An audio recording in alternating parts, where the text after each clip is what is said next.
আর বাদিক গেলে Baharampur. Welcome to NH12। মূল্যই নেই থানার, যে এখানে থানাতে পুলিশ থাকবে এর কোনো মূল্যই নেই। এই জায়গাটার নাম কি? গোলঘর। না দেখো কি সুন্দর লাগছে। হ্যাঁ কি বলছিস? ফাঁকা রাস্তায় গাড়ি চালিয়ে যাচ্ছে, দেখতে রাস্তার কোণে একজন বসে রয়েছে একা অন্ধকার জায়গা। 10 পিচ হয়ে গেছে সব। নর্থ ইস্টের দিকে বেরোচ্ছি, দেখা যাক কোথায় যাই। মেঘালয়, অরুণাচল কোথাও একটা যাব। টোটাল 5টা বাইক, আরও 4টে বাইক জয়েন করবে। বাইকের লাগেজ প্যাক, একটা duffel bag, shuttle bag, tank bag, এগুলো সাইড ব্যাগ। অ্যাডভেঞ্চার 390 রেডি পুরো ট্যুরের জন্য। তো এই হলো গাড়ি রেডি পুরো। একটু বেশি লাগেজ হয়ে গেছে।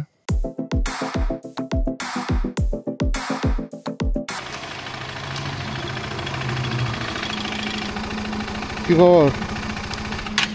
Good morning. তো তেল ভরলাম হলো 1250 টাকা, না 47 টাকার 11 লিটার তেল ঢুকলো। আমরা কল্যাণী রোডে উঠে গেছি, দোপেরিয়া মোড়। এখান থেকে জার্নি স্টার্ট করলাম। গাড়িগুলোর অবস্থা দেখো, পুরো লাগেজ প্যাকড আপ। আরও 2 ভাই জয়েন করবে আমাদের, অনিমেষ আর বিপ্লব।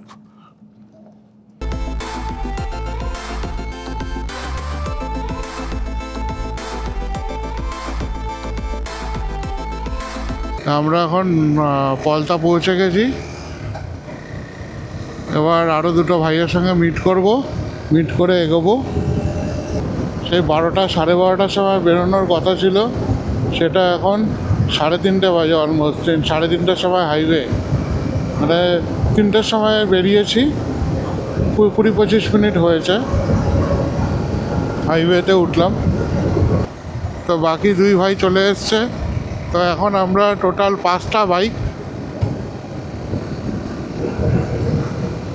টেন্ট ক্যারি করা হচ্ছে, স্লিপিং ব্যাগ ক্যারি করা হচ্ছে।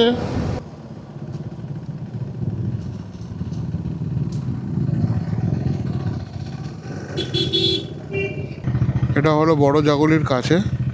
4টে বাজতে চললো, 4টে বাজতে 2 মিনিট বাকি। পরে বড় জাগুলি, ওখান থেকে ডান দিক নিয়ে আবার বাদিক নেব, নিয়ে NH34 ধরে নেব।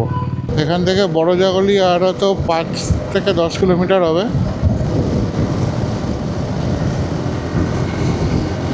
তো হালি শহর ক্রস করেছি। ক্রস করে একটু পরে আমরা জাস্ট টার্নিংটা ঘুরে ব্রিজের নিচ দিয়ে ডান দিক নেব হরিণঘাটার দিকে। এটা হলো কাঁচরাপাড়া থেকে আমরা ডান দিক নেব।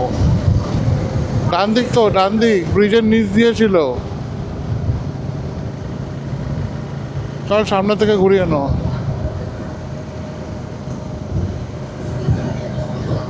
তো ভাই রাস্তা মিস করেছে, অ্যাকচুয়ালি ব্রিজের নিচ দিয়ে ছিল, তো স্ট্রেট চলে এসছে। চল আয়।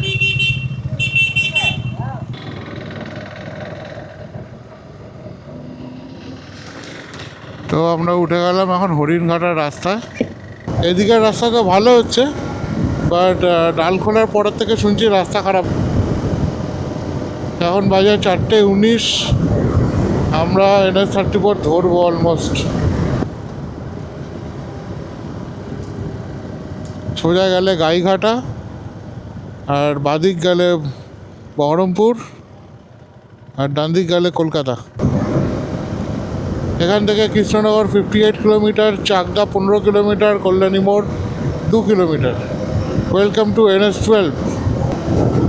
চলো একটু এগিয়ে যাই।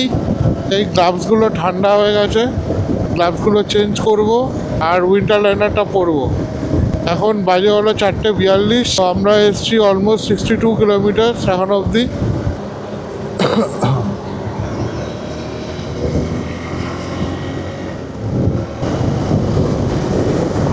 ওদেরকে ইন্ডিকেট করলাম দাঁড়াবো বলে আগে। হাতে ঠান্ডা লাগছে, গ্লাভসটা চেঞ্জ করে নি।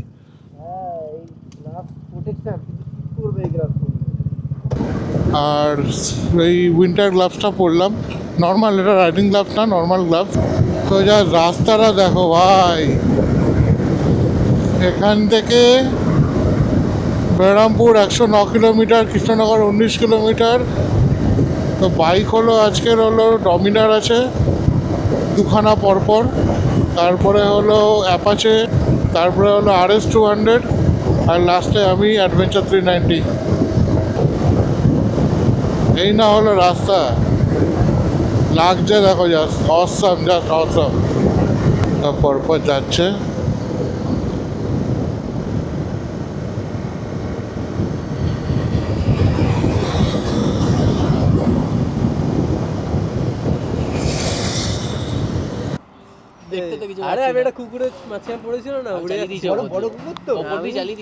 আমি চালিয়ে দিয়েছি,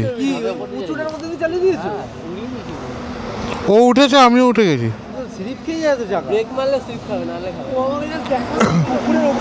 ওখানে যদি তুই ভয় ওখানে যদি তুই প্যানিক করে ব্রেক মারিস না, সঙ্গে সঙ্গে স্কিড করবে। তো এই হলো সব বাইক, হলো অ্যাপাচে, এটা হলো RS, দুটো ডমিনার, আর এটা হলো আমার অ্যাডভেঞ্চার। এখানে একটু চা খেতে দাঁড়ালাম, টাইম হলো 6:30। আমরা সবাই রেডি মোটামুটি, এখন আবার স্টার্ট করবো journey. So good morning everyone, হালকা একটা টি ব্রেক নিয়ে আবার জার্নি স্টার্ট করেছি।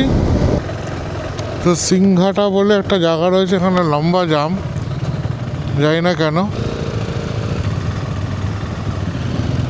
বিশাল জ্যাম। আগের থেকে বাইক ঘুরিয়ে নিয়ে আসছে, জানি না, রাস্তার ওই পারে যেতে হবে। ভালো জ্যাম রয়েছে এই রাস্তায়, কেন জানি না কি হয়েছে। এখান থেকে উঠিয়ে বেরিয়ে যাবো।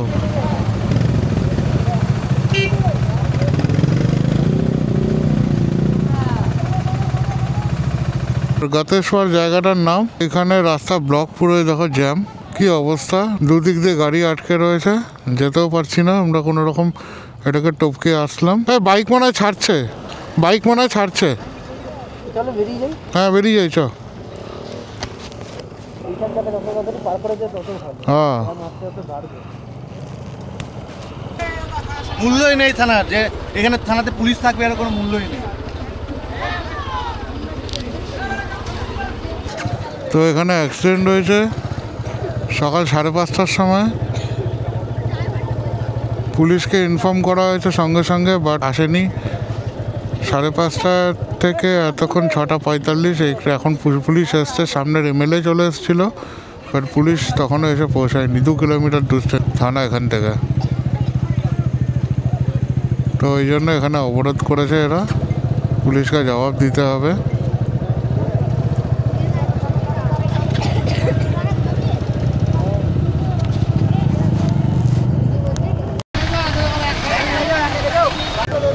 দেখো কি অবস্থা, হাইওয়েতে অ্যাক্সিডেন্টে মারা গেছে লোক, আর পুলিশ এসছে 2-2.5 ঘন্টা বাদে। 2 কিলোমিটার নাকি এখান থেকে থানা, সাইকেলকে মেরে দিয়েছে। হ্যাঁ, বাইকগুলোকে যেতে দিয়েছে, আমরা বেরিয়ে যাই। এখন 8টা বাজে, তো আমরা দাঁড়িয়েছি একটুখানি 5 মিনিটের ব্রেক নিতে।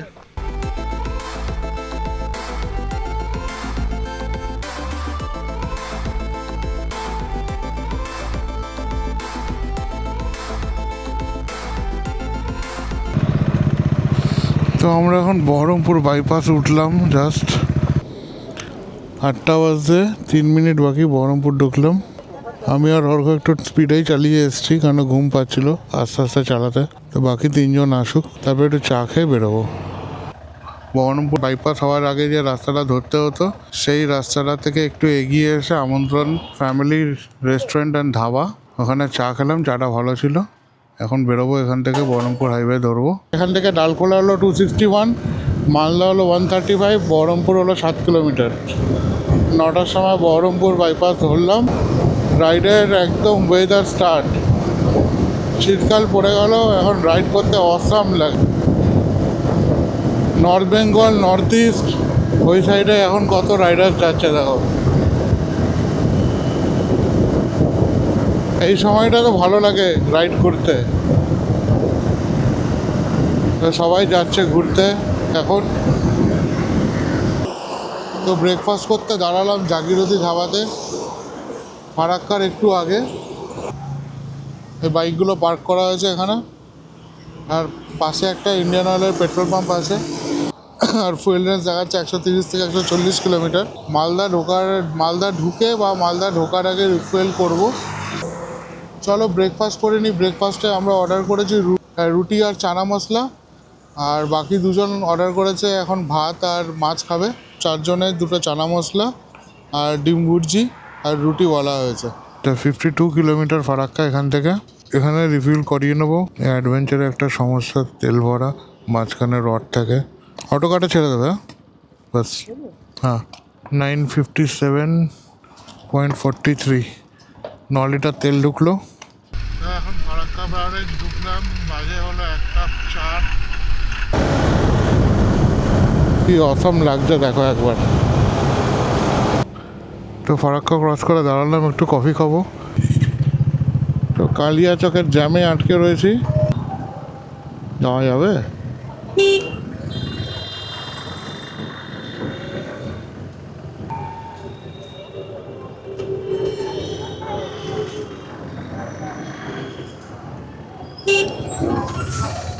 দেখো অবস্থা, কি কি ভয়ানক অবস্থা হয়ে রয়েছে।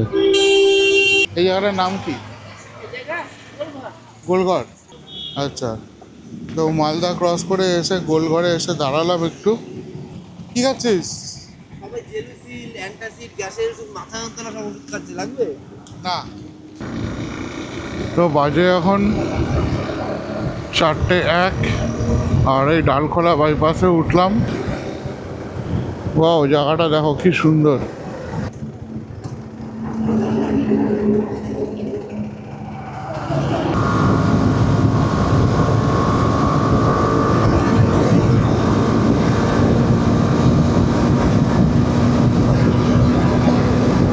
জাস্ট ভিউটা দেখো কি লাগছে।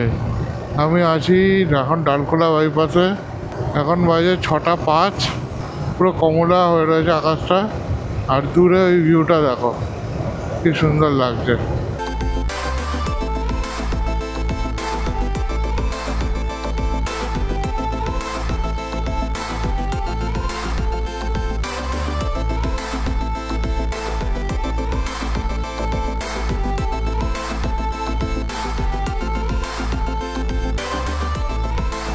তো এখন টাইম হলো 9টা। এখান থেকে জলপাইগুড়ি 2 ঘন্টা দেখাচ্ছে। তো সামনে একটা হোটেল আছে, ডিনার করে দেখি হোটেলে ফোন করব, ঢুকতে হয়তো লেট হবে। হ্যাঁ, কি বলছিস? ফাঁকা রাস্তায় গাড়ি চালিয়ে যাচ্ছে, দেখছে রাস্তার কোণে একজন বসে রয়েছে একা অন্ধকার জায়গা। গাড়িটা স্লো করে দেখছে রাস্তার উপরে বসে একটা লোক হাঁকছে জল দিয়ে। টু সেম আজাদিন ধাবার এখানে বাইরে টেবিল রাখা থাকে, এরকম ভেতরে বসার জায়গা। সেম টু সেম ওইখানে বাথরুম, মানে ডিটো কপি আজাদিন ধাবার। সামনে গার্ডেন, ওখানে বাইকগুলো পার্ক করা থাকে। আমরা একটা অদ্ভুতভাবে থাকছি, আমরা হোটেল নিয়ে নিই একটা রাত্রে। এইখানে 10 পিচ করার কথা ছিল, বাট আমরা করিনি। তো এইখানে 10 পিচ করলাম। এই আমাদের বাইক রাখা সব। আমাদের রেস্টুরেন্টের লোক পেছনে জায়গা করে দিয়েছে 10 পিচ করার। 10 পিচ হয়ে গেছে সব। ওটা আমাদের টেন্ট, এটা বাকি দুজনের টেন্ট। একটা আলাদাই এক্সপিরিয়েন্স। আমাদের ফার্স্টে বলেছিল এই রুমগুলোতে থাকতে, বাট আমরা থাকবো না, যেহেতু টেন্ট ক্যারি করেছি। সব থেকে বেস্ট অপশান টেন্টে থাকার। আর লাগেজ এইভাবেই থাকবে, লাগেজ এখন খুলবো না, কালকে সকালবেলা ফার্স্ট আওয়ারে বেরিয়ে যাবো। শুধু যে ইম্পর্টেন্ট লাগেজগুলো আছে সেগুলো টেন্টে নিয়ে নেবো, কারণ ওপেন এরিয়া, কতটা কি সেফটি হবে জানি না। হেলমেট, জ্যাকেটস, যেগুলো ইম্পর্টেন্ট লাগেজ আছে সবগুলো আমরা টেন্টের ভেতরে নিয়ে নেবো।